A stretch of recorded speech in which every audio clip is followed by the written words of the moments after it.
Howdy, welcome back. I thought I'd show you some new holsters from Red Hill Tactical, which are very well regarded, and for the price, they look like they're amazing quality. So Red Hill Tactical does a bunch of different kinds of holsters, but primarily they're known for their double layer kydex. And I don't know if they pioneered it, but they very popularized this style of kydex holster where it's not just one thickness. They've fused them together, and you can choose both the outside and the inside color, and whatever attachment you want as well. So these are both their Red Hill Tactical's competition holster. This one is for the CZ75 pattern, and it is in carbon black, which is an additional $5 option, I think. With the liner is EMT red, and it has the Tech-Lock-like dots system. They call it DOTS, which is their belt locking system. And this is for the Brigadier, the Beretta 92 Brigadier, and the color is gunmetal gray, and the liner is EMT red as well, in the same DOTS system. So there's a little bit of offset sort of stamped in or molded into the holster, which is cool. And I thought that gunmetal gray would go well with this kind of ghost Beretta, and a little bit of red kind of sets it off.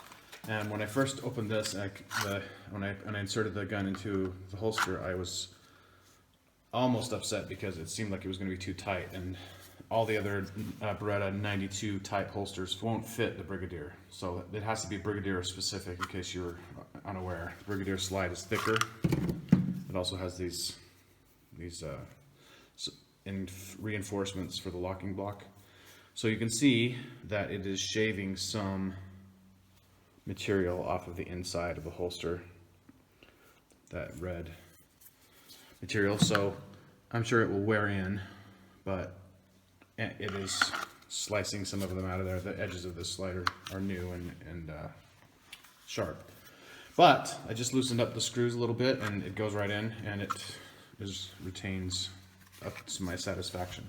You can tighten them these are just the standard Phillips screws, but you can also get several different types of thumb adjustable screws adjustments, so you can crank them down for like running around for 3-gun or whatever. You can snug them down, and then it makes it obviously more difficult to remove, and also more difficult for the gun to just rattle out of your holster while you're running around.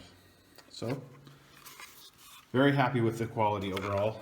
I got the quote threaded barrel length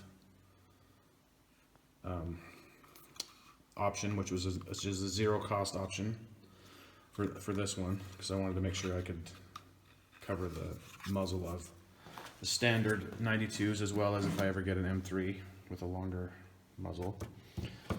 And this one went right in perfectly, and I didn't have to adjust the screws at all, and I think it looks pretty good with the kind of carbon-like printing on there. And this particular gun also has lock grips with the optional red liners, so I kind of think that looks pretty cool. It's kind of mostly black, but it gives a little bit of sexiness with that liner.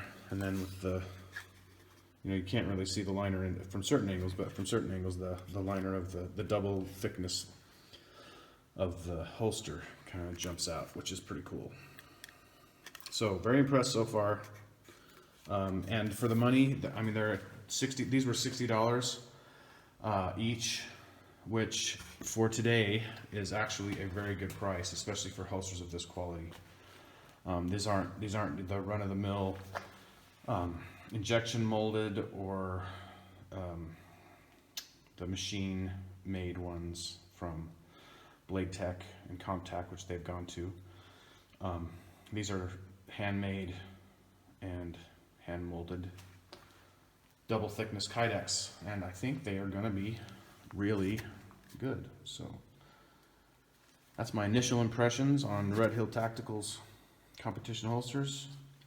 I'll post updates as we go. Thanks.